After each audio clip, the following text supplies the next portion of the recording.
Sampai pada satu titik lokasi Budi ini berhenti. Tiba-tiba ada angin ini yang bertiup, menghembus seperti menerpa wajahnya. Budi ini berhenti.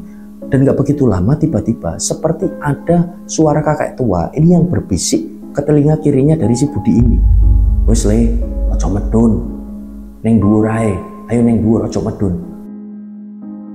Budi ini masih terus meneriakin nama anaknya tersebut, Kak Edel, dan gak begitu lama Budi ini mendengar bisikan lagi dari suara kakek tua tadi.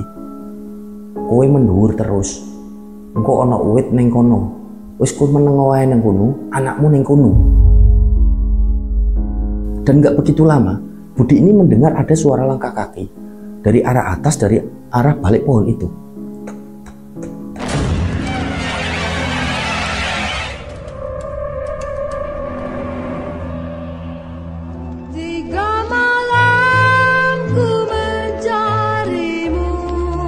Bismillahirrahmanirrahim. Assalamualaikum warahmatullahi wabarakatuh. Apa kabar rencang semua? Semoga semuanya dalam keadaan sehat, selalu diberikan kelancaran dalam beraktivitas dan juga kelancaran rezeki. Kembali lagi berjumpa dengan saya Sukma Arga, dan alhamdulillah di video kali ini kembali saya akan menceritakan satu kisah mistis pendakian. Nah, buat rencang semua yang menonton tayangan kali ini dan belum subscribe, yuk subscribe dulu dan jangan lupa untuk klik notifikasi loncengnya. Tentunya agar channel ini semakin berkembang dan saya semakin bersemangat lagi dalam membagikan cerita-cerita terbaru. Dan semoga amal kebaikan rencang semua dibalas sesuatu yang lebih besar dan berlipat-lipat oleh Allah Subhanahu wa Ta'ala. Amin. Baik, tanpa berlama-lama, pasang headphone masing-masing dan tetap waspada sekeliling Anda. Ana kidung rumaksa ing wengi teguh ayu luput ing lara.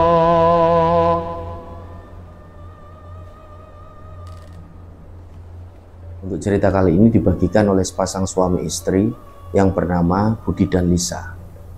Mereka berdua ini berasal dari kota Salatiga yang ada di Jawa Tengah. Tapi untuk saat ini mereka tinggal di sekitaran Kalimantan karena tuntutan pekerjaan. Nah, di sana mereka ini menempati satu rumah dinas.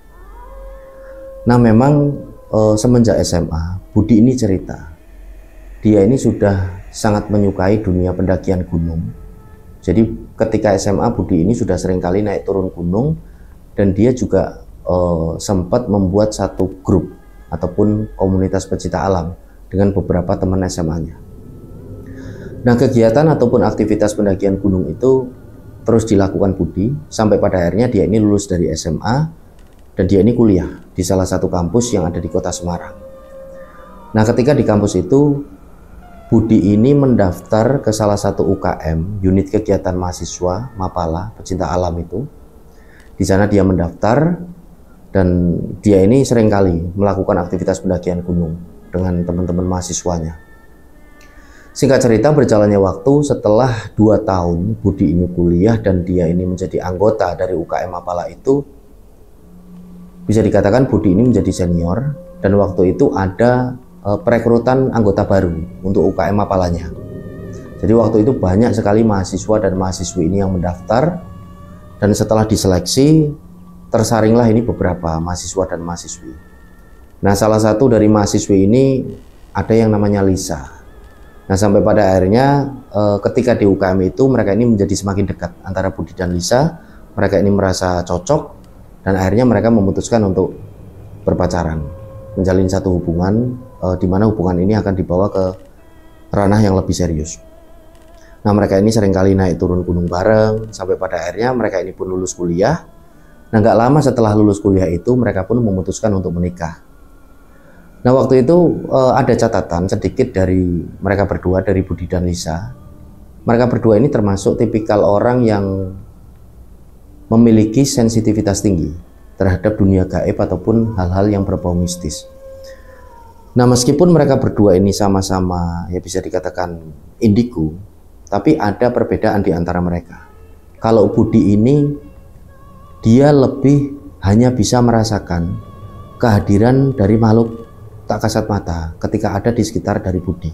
Jadi Budi ini nggak bisa melihat kehadiran dari makhluk tak kasat mata itu. Ini berbeda dengan Lisa, istrinya. Lisa ini sensitivitasnya lebih tinggi terhadap hal-hal mistis. Jadi Lisa ini bisa melihat kehadiran makhluk tak kasat mata, tapi tidak secara maksimal. Nah, berjalannya waktu, di usia pernikahan mereka memasuki usia hampir 2 tahun, alhamdulillah mereka ini dikaruniai seorang anak perempuan. Nah, anak perempuan ini pun dinamakan dengan nama Edelweiss.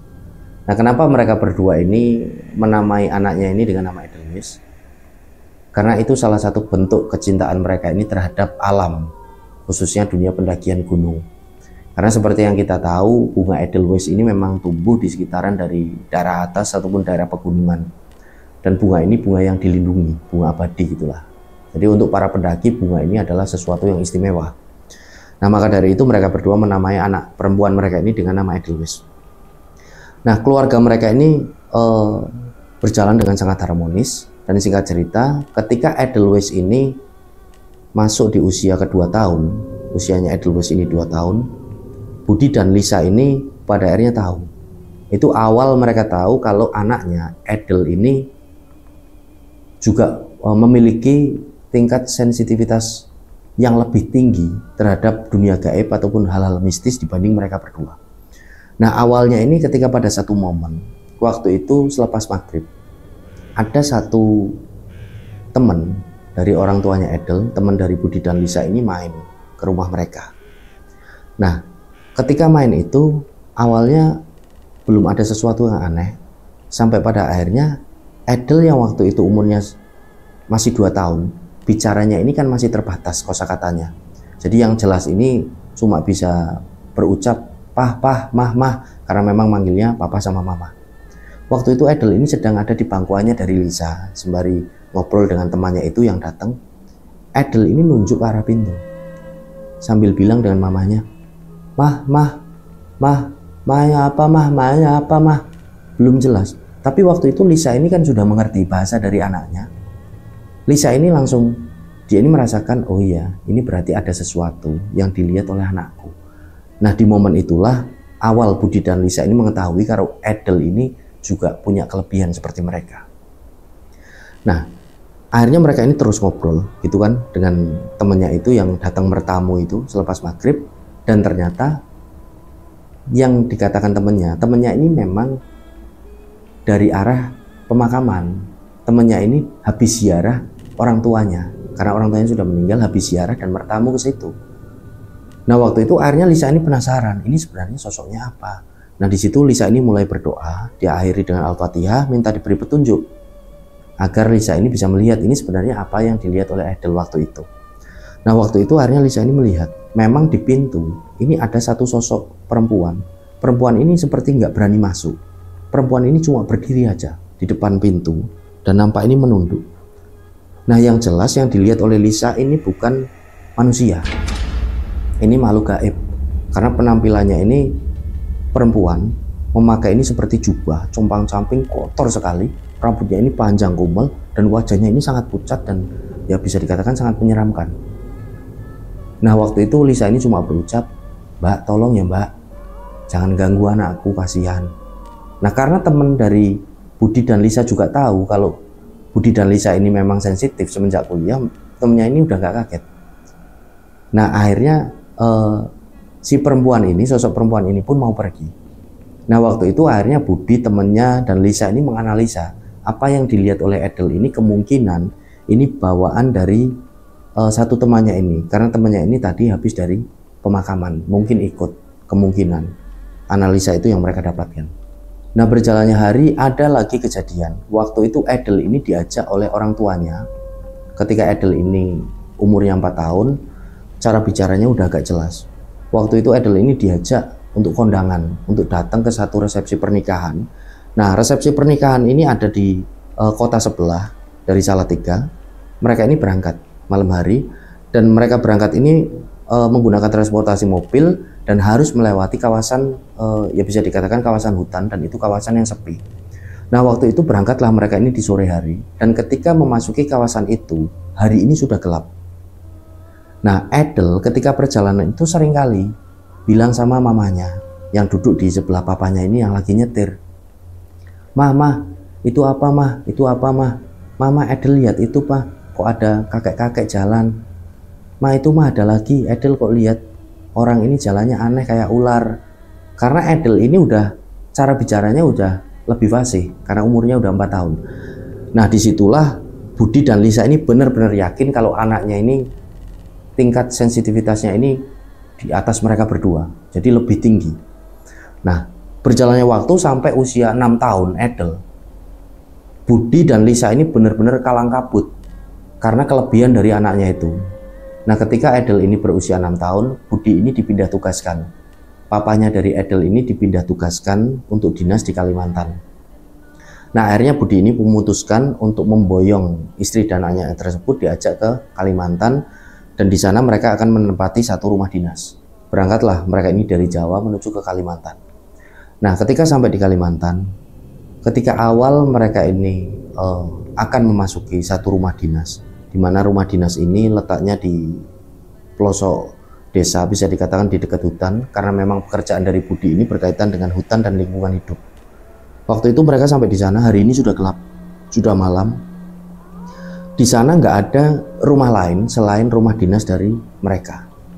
Nah, waktu itu Edel ini nampak sangat ketakutan dan Edel ini nggak mau memasuki rumah itu. Nah, waktu itu papa dan mamanya ini sempat tanya, "Kak Edel ini kenapa kok nggak mau masuk?" "Nggak mau, pokoknya Edel ini nggak mau, Pak, Ma. Edel nggak mau, Edel nggak mau." Bener-bener nggak mau sampai Edel ini nangis ketakutan.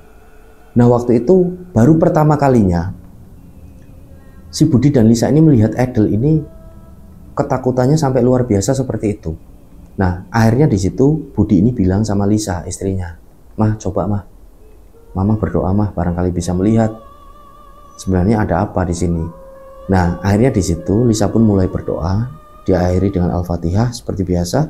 Setelahnya benar aja Lisa ini melihat di depan rumah itu ada 2 sosok makhluk seperti pasangan, laki-laki dan perempuan, tapi bentuknya ini aneh, bentuknya ini tinggi jangkung dan berjalan ini mondar-mandir di depan rumah dinas itu, seperti wara-wiri, mondar-mandir. Dan yang membuat Lisa ini yakin anaknya ini kenapa bisa sangat ketakutan, 2 makhluk ini selain jangkung, jalannya ini aneh. Biasanya kalau manusia ini jalan kan kakinya nekuk ke belakang. Nah, 2 makhluk ini enggak, nekuknya ini ke depan seperti layaknya hewan.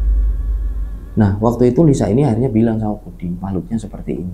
"Ya sudah mah, coba kamu bilang kita mau masuk, jangan ganggu." Akhirnya di situ Lisa ini bicara dengan baik-baik, "Pak, Bu, mohon maaf, kami ini penghuni baru, kami mau tinggal di sini.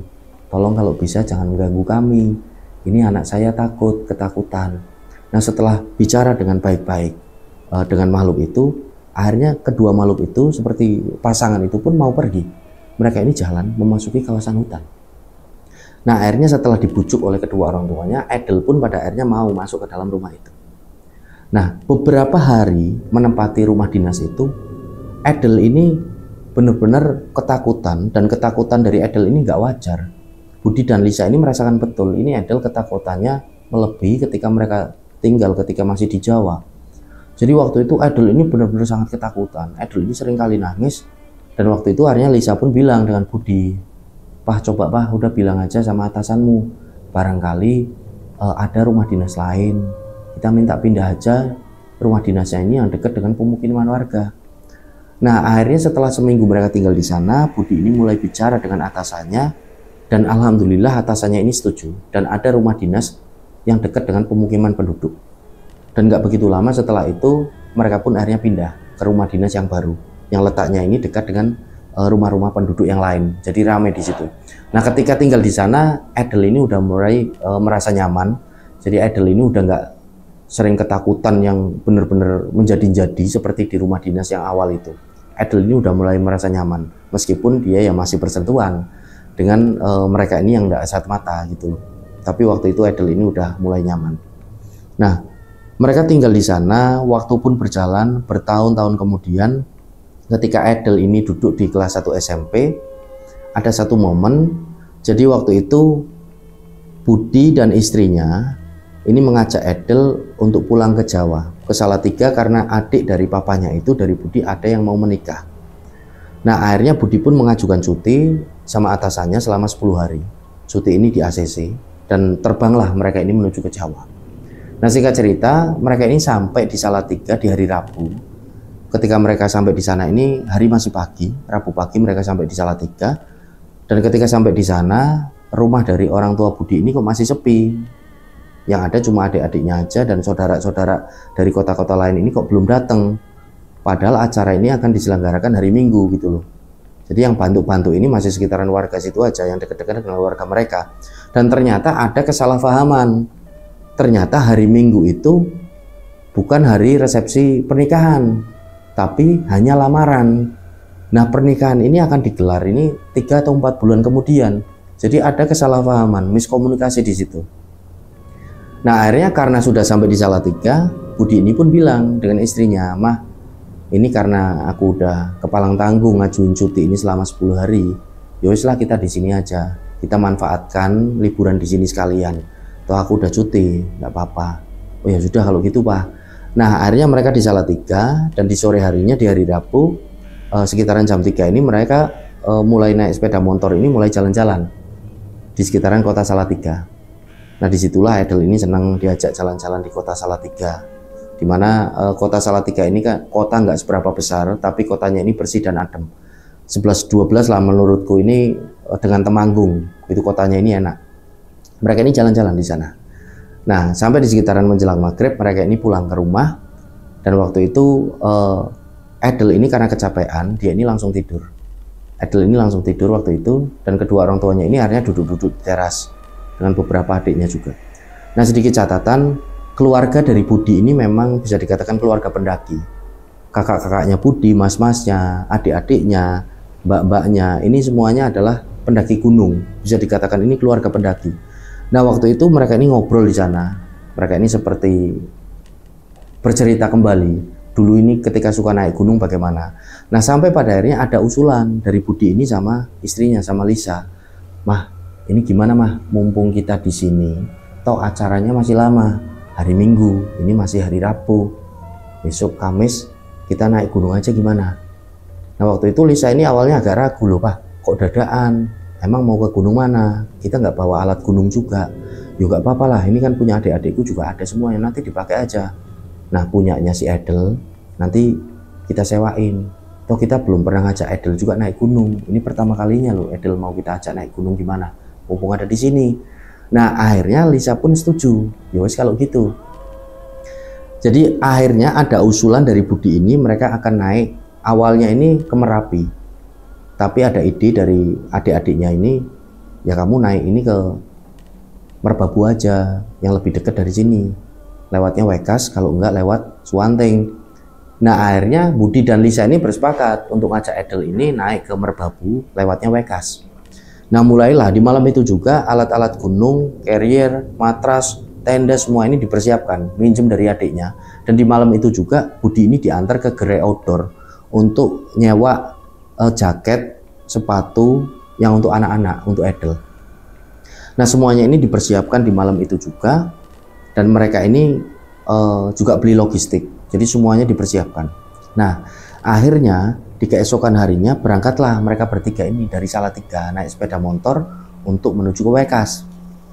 Edel ini seneng banget ketika diajak itu, karena itu kali pertama Edel ini mau naik gunung. Edel diajak ke sana. Nah, singkat cerita, menjelang siang ini mereka sudah sampai di Wekas, di sekitaran dari basecamp Wekas. Sampai di sana mereka ini nggak langsung naik. Jadi mereka ini bermain dulu di sekitaran dari basecamp Wekas. Mereka juga mampir ke salah satu warung yang ada di sana. Nah, memang di sana banyak rumah-rumah warga, rumah-rumah penduduk ini di Wekas yang memang difungsikan untuk penginapan ataupun warung. Jadi mereka ini mampir di sana. Nah, ketika mampir, Budi ini pun menyempatkan untuk simaksi dan mereka ini nggak langsung naik, mereka masih di situ. Nah, ketika di warung itu nggak terasa karena mungkin dari tadi ini main di sekitaran situ, Edel ini jadi kecapean. Edel ini ketiduran di situ. Nah, waktu itu Budi dan Lisa ini sih nggak tega mau bangunin Edel karena nampak Edel ini memang wajahnya kecapean. Dibiarkanlah Edel ini tidur. Nah, sampai pada akhirnya di sekitaran jam 4:30 sore, Edel ini baru bangun. Nah, Edel ini bilang sempat sama mamanya, "Mah, maaf ya Ma, Edel ketiduran, Edel capek."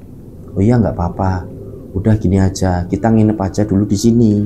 ini toh di sini ada penginapan, kita nginep di sini, naiknya besok pagi. Yo Pak, bilang mamanya ini sama papahnya. Iya Nduk, besok aja, kata papanya. Enggak lah Pak, Edel pengen naik sekarang, udah sekarang aja. Jadi Edel ini ngerengek waktu itu, minta naik sekarang juga, di waktu sore itu. Jam sudah menunjukkan 4:30 sore. Akhirnya rundingan lah, berunding orang tuanya ini, Budi dan Lisa. Pak ini gimana, Edel kok ngerengek minta naiknya sekarang? Yoslah nggak apa-apa, kita naik sekarang. Yang penting kita berdoa, bismillah aja kita naik. Oh ya sudah kalau gitu. Nah setelah mereka ini membayar di warung itu, mereka mulai mempersiapkan segala sesuatunya. Mereka nata ulang kembali peralatan mereka, logistik mereka cek. Setelah semuanya lengkap, berangkatlah mereka di sekitaran jam 5 sore. Nah hari ini sudah mulai gelap. Nah karena waktu itu mereka ini juga mendaki di hari Kamis, hari weekday, hari biasa, bukan hari libur. Jadi pendakian ini sepi. Cuma mereka bertiga aja yang mendaki ke Gunung Merbabu via Wekas di hari itu. Mereka bertiga ini jalan. Nah di awal pendakian belum ada sesuatu yang aneh. Edel ini masih senang. Mereka ini mulai perkebunan warga ini mulai dilewati oleh mereka. Nah disitulah Edel ini sudah seringkali berucap di situ. Ya Allah mah itu apa mah? Ya Allah mah itu apa mah? Kok kayak ada petani tapi aneh. Ya Allah mah itu ada apa? Jadi seringkali Edel seperti itu. Nah waktu itu akhirnya mereka sempatkan untuk berhenti. Di situ Budi ini bilang sama anaknya tersebut, Nduk, kalau Edel ini lihat ada sesuatu yang aneh atau seperti biasa Edel melihat apa, karena ini naik gunung, Edel ini jangan bicara apa-apa dulu. Edel ini diem aja, nanti diceritain semuanya kalau sudah turun. Ceritain semuanya sama papa nanti kalau udah turun. Pokoknya Edel harus berani. Nah mereka bertiga ini tetap lanjut jalan. Dan sampai pada akhirnya di sekitaran jam 9:30 malam, tibalah mereka ini di pos 1. Jadi mereka memang jalan ini pelan, karena beberapa kali Edel ini nampak kecapean dan minta untuk berhenti. Maka dari itu, mereka jalan dari base camp sampai di pos 1 ini memakan waktu ini yang cukup lama. Nah sampai di pos 1 sekitaran 9:30 malam, di situ karena Budi dan Lisa ini melihat Edel ini udah sangat kecapean dan beberapa kali minta berhenti ketika di jalur pendakian. Akhirnya mereka memutuskan untuk ngecamp di pos 1. Nah kondisinya di pos 1 nggak ada satu tenda ataupun rombongan pendaki. Jadi benar-benar nggak ada siapapun. Kondisinya ini sepi, cuma mereka bertiga. Nah waktu itu Budi ini langsung bilang sama istrinya, sama Lisa, Mah kita mendirikan tenda di sini, kita ngecamp di sini malam ini. Oh iya Pak. Nah waktu itu Budi ini bertugas untuk mendirikan tenda, Lisa istrinya ini bertugas untuk menyiapkan peralatan masak dan logistik untuk mereka ini masak dan makan malam. Nah mereka berdua ini sibuk, dan waktu itu posisi dari Edel ini duduk di sekitaran dari kedua orang tuanya. Edel ini duduk. Nah waktu itu Budi ini sempat melihat ke arahnya Edel ketika lagi memasang tenda. Budi ini melihat Edel ini menatap ke satu titik, di mana tatapan Edel ini mengarah ke satu pohon yang cukup besar yang ada di pos 1 itu. Nah Budi ini udah ngerasa waktu itu, dia ini batin, ini pasti Edel menatap ke arah pohon itu, dia pasti ngelihat sesuatu, karena tatapannya ini tatapan seperti ketakutan. Nah akhirnya Budi ini pun bilang sama istrinya kan, Mah coba itu Edel dikondisikan, kayaknya dia ngelihat sesuatu. Nah Lisa ini pun nurut, oh iya Pak, sebentar. Akhirnya istrinya ini menghampiri kan, anaknya tersebut menghampiri Edel. Edel ini pun diajak sama mamanya itu. Udah Kak, ayo ikut mama aja, itu nyiapin yang buat masak. Nah Edel ini nampak seperti kaget dan wajahnya ini agak pucat dan nampak ketakutan. Akhirnya diajak oleh mamanya. Nah setelah Budi ini selesai mendirikan tenda, Budi pun ikut gabung di situ kan. Nah waktu itu Edel ini akhirnya karena kemungkinan Edel ini ketakutan, Edel ini bilang sama mamanya sama papahnya waktu itu, Mah, Pah, Edel minta maaf ya, Edel takut. Barusan Edel ini melihat ada pocong di balik pohon itu. Nah papahnya sama mamanya ini pun menenangkan Edel. Ya sudah Kak, nggak apa-apa, udah biarin aja, nggak usah digubris. Yuk kita sholat dulu, kita kan belum sholat maghrib. Kita sholat di jamak ya, kita sholat jamak, maghrib sama isya. Setelahnya baru kita masak dan makan malam. Nah akhirnya mereka pun sholat di depan tenda itu. Nah waktu itu posisinya kan si Budi ini menjadi imam di depan, Edel ini di belakang dengan mamanya. mulailah sholat ini. Nah, masuk di rakaat kedua, waktu itu Budi ini mendengar kalau Edel ini seperti ketakutan. Edel ini seperti gigil ketakutan gitu loh. Tapi sholat ini terus dilanjutkan. Edel ini ketakutan. Nah, sampai sholat ini pun diselesaikan, setelah salam, Budi pun langsung tanya dengan Edel. Mamanya juga tanya dengan Edel. Kakak kenapa kak? Kakak kenapa kok ketakutan gitu? Edel takut mah, Edel takut. Udah nggak apa-apa, ayo masuk dulu ke dalam tenda. Nah, ketika mereka bertiga ini sudah berada di dalam tenda, di situ papanya ini bilang sama Edel, Kak Edel, Nduk, Kak Edel kenapa? Barusan kok ketakutan sampai gigil gitu, sampai nangis. Coba cerita sama papa sama mama. Nah, waktu itu Edel ini menjawab, nggak apa, katanya papa nanti aja kalau udah turun dari gunung, nggak boleh cerita kalau lagi di atas gunung. Udah nggak apa-apa, cerita aja. Barangkali kakak nanti cerita, jadi lega. Coba cerita aja sama papa sama mama. Nah, akhirnya di situ Edel ini cerita. Jadi waktu sholat, awalnya Edel ini mencium ada aroma busuk. Edel ini berusaha untuk mengabaikan bau-bauan tersebut, aroma busuk itu. Nah, aroma ini perlahan menghilang dengan sendirinya dan berganti ini dengan suara geraman. Nah, suara geraman ini berasal dari satu pohon yang ada di sebelah kiri, yang tadi Edel ini sempat memandang ke arahnya, ke arah pohon itu. Nah, karena Edel ini penasaran, walaupun dia agak ketakutan, dia ini ngelirik waktu lagi sholat. Dan benar aja, ketika ngelirik, Edel ini ngelihat lagi di situ sosok pocong ini seperti melotot ke arahnya dari Edel. Nah, di situ Edel ini langsung memalingkan mukanya lagi. Dia ini setelahnya menggigil, ketakutan ini sampai nangis. Nah, suara geraman ini masih terus terdengar oleh Edel ini. Edel ini ngelirik lagi dan ternyata pocong ini seperti mengikuti gerakan sholat dari Edel. Nah, di situ Edel ini nggak kuat, dia ini nangis sampai memberhentikan sholatnya. Dan setelah papa dan mamanya selesai sholat, ditanya dan dimasukkan ke dalam tenda. Dan itulah ternyata jawaban dari Edel. Nah, waktu itu papanya ini akhirnya bilang, ya sudah, yang penting Edel ini berdoa. Wong memang gini Nduk, Kak Edel, namanya orang sholat itu kan mendekatkan diri dengan yang kuasa, mendekatkan diri dengan Tuhan. Jadi bangsa mereka ini nggak suka kalau Edel ini lagi sholat dan mereka ini berusaha mengganggu. Edel nggak boleh takut, Edel berdoa saja. Oh iya Pak, iya, udah nggak usah takut ya. Nah, setelahnya ditenangkan oleh papa mamanya kan Edel ini udah agak tenang. Mereka pun melanjutkan masak. Nah, selama masak, mereka makan malam ini nggak ada gangguan apapun. Alhamdulillah, setelahnya di sekitaran jam 11 malam, mereka pun memutuskan untuk tidur. Karena mereka ini berencana tetap akan melanjutkan pendakian di keesokan harinya. Nah, setelah semuanya dirapikan, mereka mulai masuk ke dalam tenda, masuk ke dalam sleeping bag, mulailah mereka ini tidur. Nah, ketika tidur ini, seperti nggak ada gangguan apapun. Singkat cerita, di subuh hari ini mereka semua sudah bangun, mereka melaksanakan ibadah sholat subuh. Setelahnya mereka ini bikin sarapan. Nah, ketika sarapan ditanya lagi oleh mamanya si Edel ini, Kak, semalam nggak ada apa-apa ya waktu tidur ya? Nah, ternyata Edel ini cerita lagi, ada mah, tapi aku ini nggak berani bangunin mama karena mama ini tidurnya pules, papa juga. Loh, ada apa Nduk? Ada apa Kak? Nah, di situ Edel ini cerita, ternyata ketika tidur, posisi Edel ini kan tidurnya di tengah. Mamanya di sebelah kirinya. Papahnya ini di sebelah kanan dan papanya ini memalingkan posisi tidurnya ini dari mereka berdua. Nah, waktu itu Edel ini belum bisa tidur. Dan ketika Edel ini sudah bisa menjelang tidur, masih tidur ayam, Edel ini mencium lagi aroma busuk seperti yang ketika Edel sholat ini cium. Nah, Edel ini ngelirik dan bener aja di sebelah papanya ini ada sosok pocong. Nah, Edel ini akhirnya ketakutan. Dia memalingkan mukanya. Dia ini berusaha untuk tidur, memejamkan matanya. Dia nggak berani bangunin mamanya karena mamanya ini tidurnya pules sampai dengkur. Nah, Edel ini diam aja.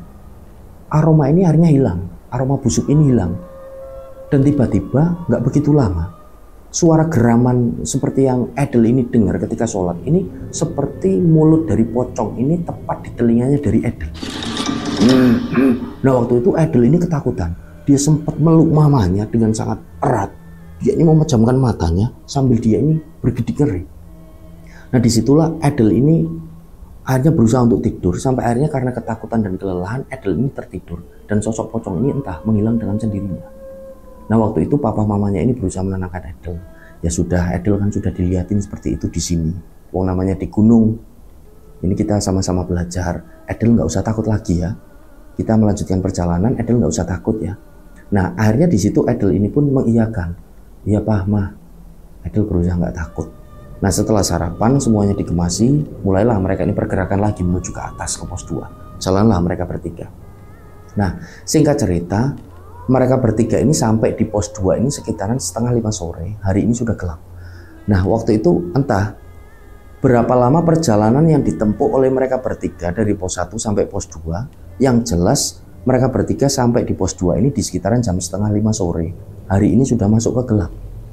Nah mungkin rencang semua yang sudah pernah naik ke Merbabu via Wekas bisa menuliskan waktu tempuh, jarak tempuh dari pos 1 sampai pos 2 ini berapa jam. Yang jelas di sini mereka bertiga ini kemungkinan ya karena waktu tempuhnya lama ini mereka seringkali berhenti.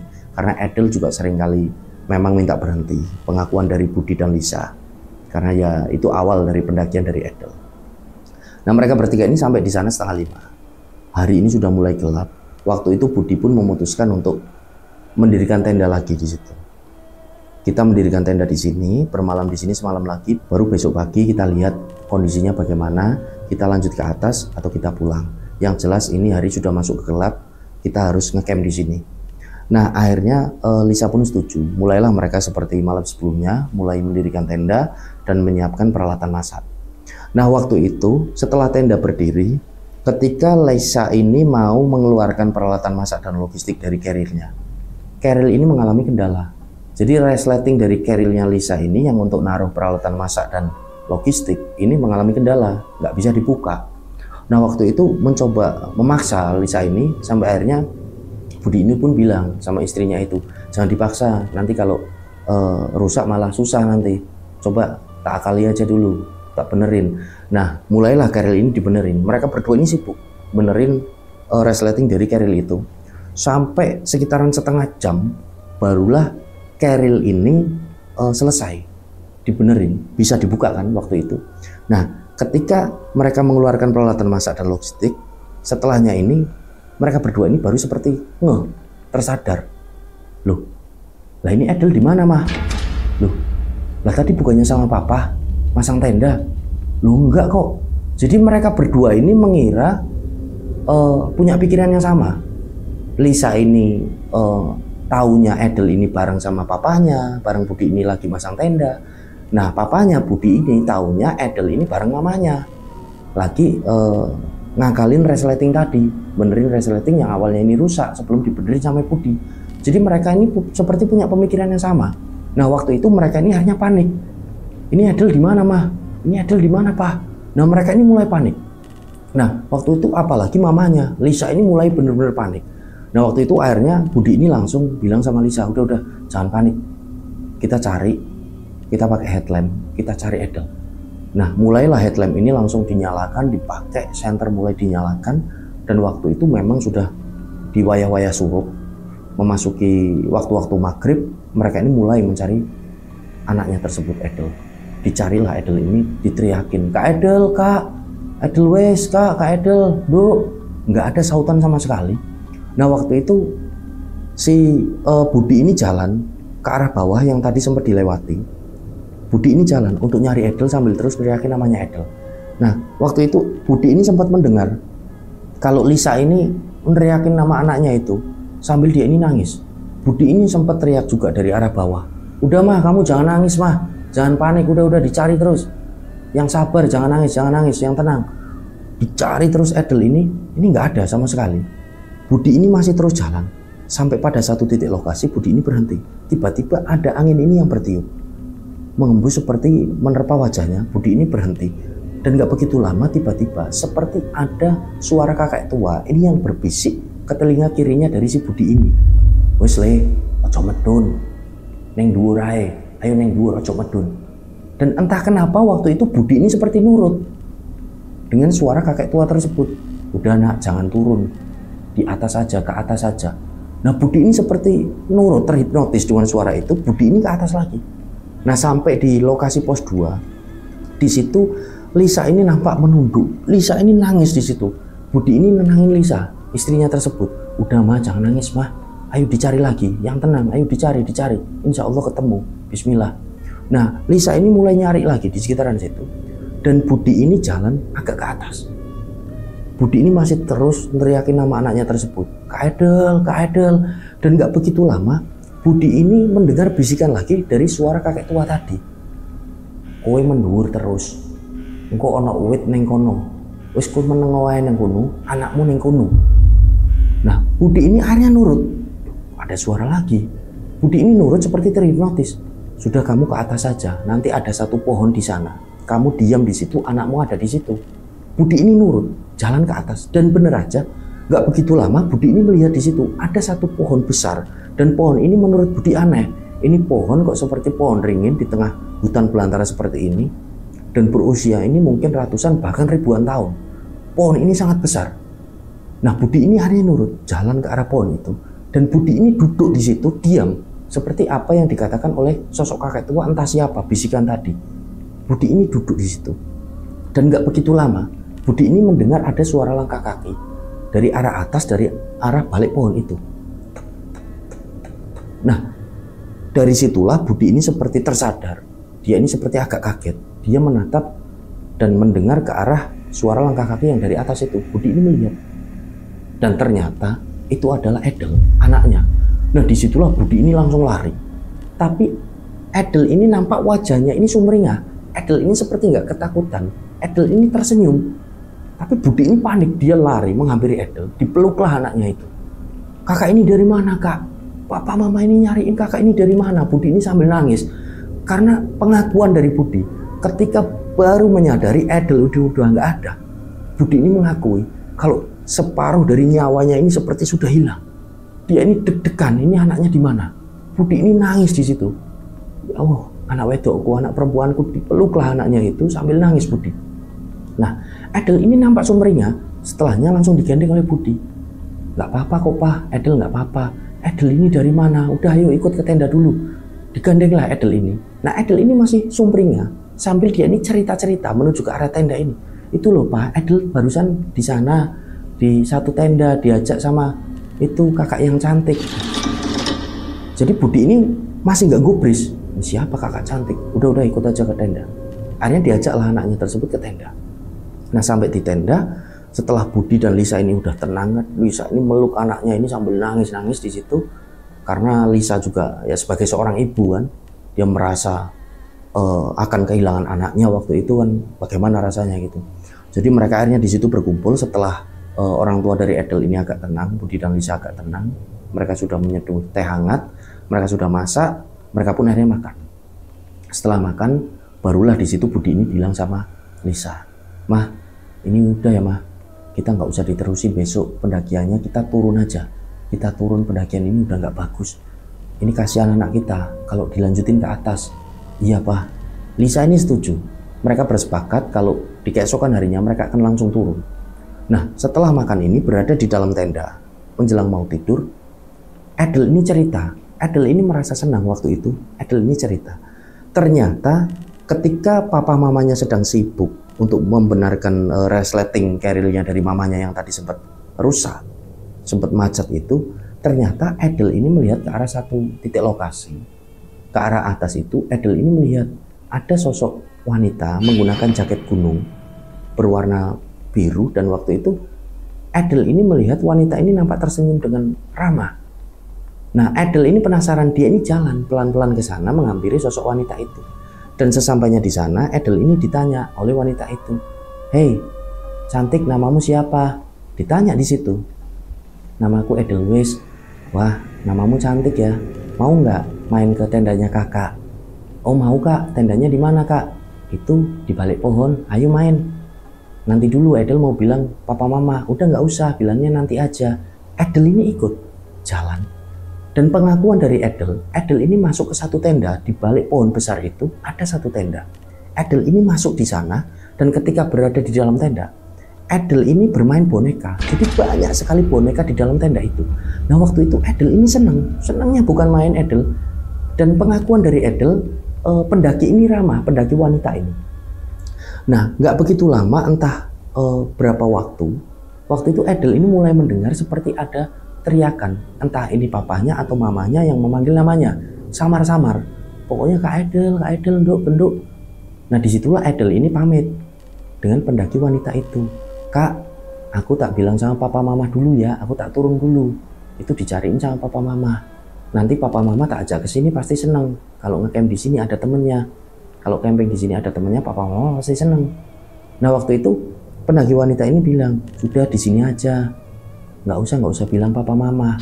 Nah Edel ini masih terus mendengar teriakan-teriakan namanya itu. Sekali lagi Edel ini bicara.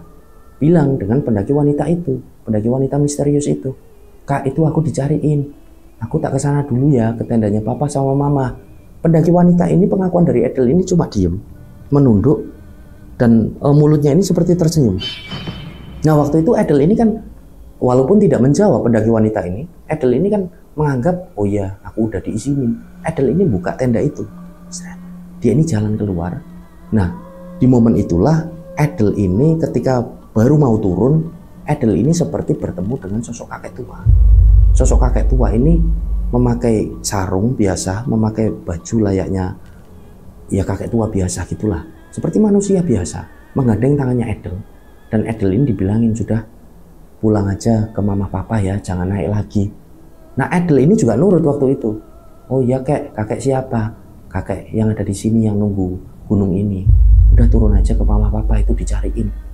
Nah, di momen itulah setelahnya Edel ini bertemu dengan papanya. Nah, waktu itu Budi dan Lisa ini benar-benar bersyukur. Dan mereka ini sudah menganggap ini pendakian udah nggak bagus.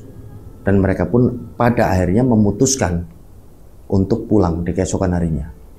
Nah, di malam itu nggak ada gangguan apapun ketika mereka ini tidur. Alhamdulillah, singkat cerita, di keesokan harinya setelah sholat subuh, mereka seperti biasa mempersiapkan masakan. Setelahnya mereka sarapan dan mereka pun mulai turun. Nah mereka mulai turun dari pos 2 ini pelan-pelan ya, sambil jaga si Edel ini yang jalan di depan gitu kan, pelan-pelan, karena turun ini kan lebih berat daripada naik karena bawa beban orang tua dari Edel juga. Jadi mereka ini turun pelan-pelan. Nah ketika turun ini pendakian juga masih sepi. Waktu itu berarti harinya hari Sabtu. Mereka turun, singkat cerita mereka ini sampai di base camp.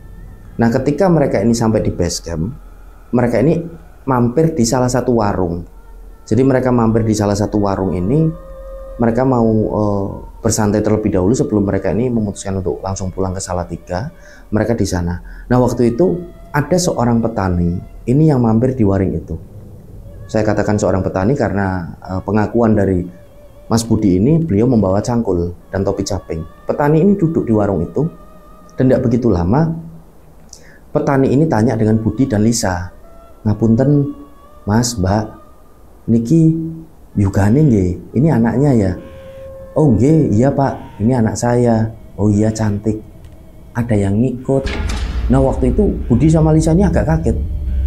Maksudnya bagaimana Pak? Iya, ada yang ikut ini. Enten sing derek, ada yang ikut. Ini lebih baik kalian pulang langsung dibawa ke orang pinter aja untuk dibersihkan. Oh nggih Pak, nggih matur nuwun. Nah waktu itu Budi ini pun langsung bilang dengan istrinya sama si Lisa, Mah, ini langsung pulang kita ke orang pinter aja ya. Ini kata bapak-bapak ini kok ada yang ikut sama si Edel. Oh iya Pak. Nah nggak begitu lama mereka ini masih bersantai di situ, masih menikmati teh dan beberapa jajanan yang ada di warung itu. Yang punya warung ini keluar, tiba-tiba menyapa dari petani itu. Lah ya Pak No wis neng kene. Entah waktu itu namanya siapa, yang jelas panggilannya Pak No, seperti itu. Pak No kok wis neng kene, sudah di sini. Oh iya, par saka kebun mau, dari ladang, dari kebun.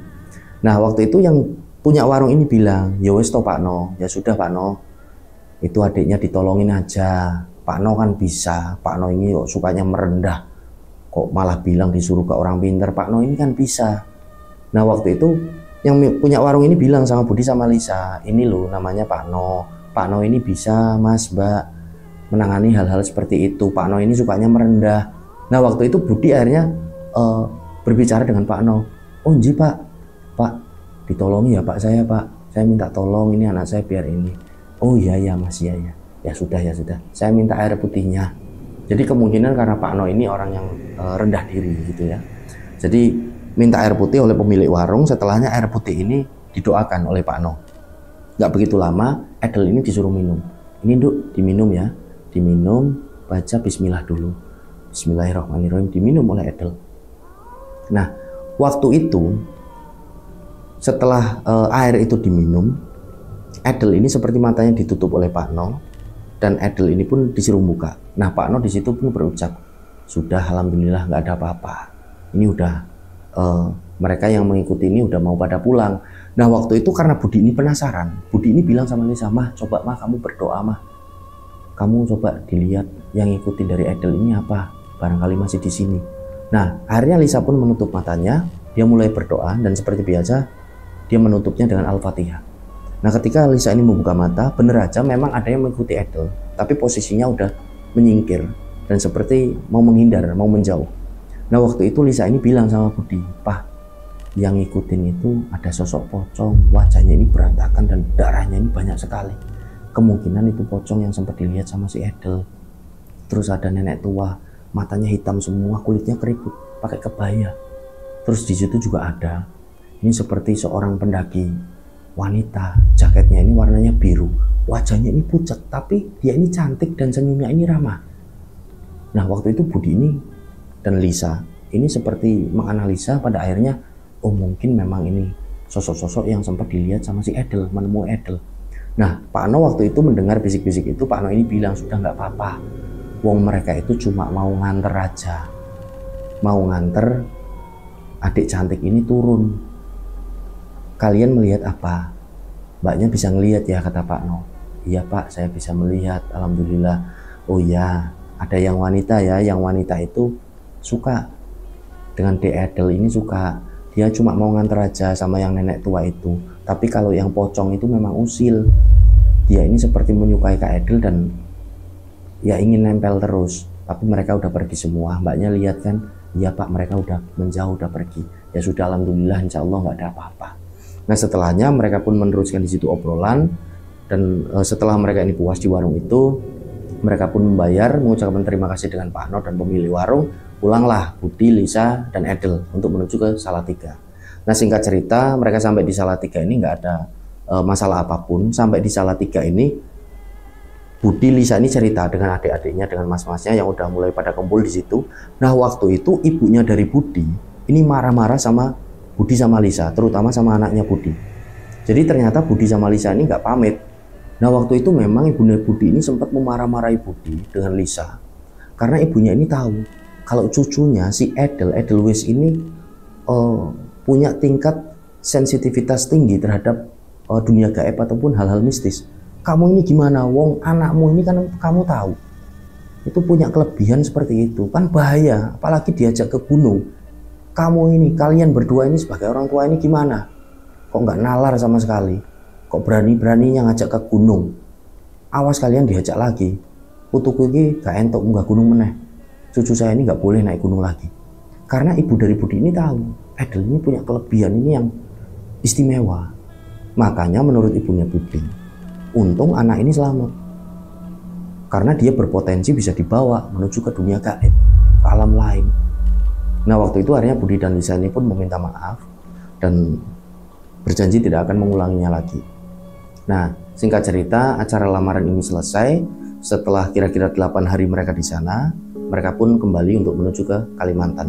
Nah sampai cerita ini dibagikan kepada kami, Edel ini udah nggak pernah naik gunung sama sekali. Jadi pertama dan terakhir ini ketika diajak orang tuanya ini naik ke Merbabu via Wekas. Nah sampai cerita ini dibagikan pula, si Budi dan Lisa ini masih tetap aktif dalam dunia pendakian, tapi sudah jarang sekali naik gunung. Nah itulah kisah yang dibagikan oleh Budi dan Lisa. Semoga dari kisah ini kita bisa mengambil hikmah dan juga pelajaran. Mohon maaf kalau banyak salah kata. Sampai berjumpa pada cerita-cerita selanjutnya. Wassalamualaikum warahmatullahi wabarakatuh. Salam lestari, salam rimba.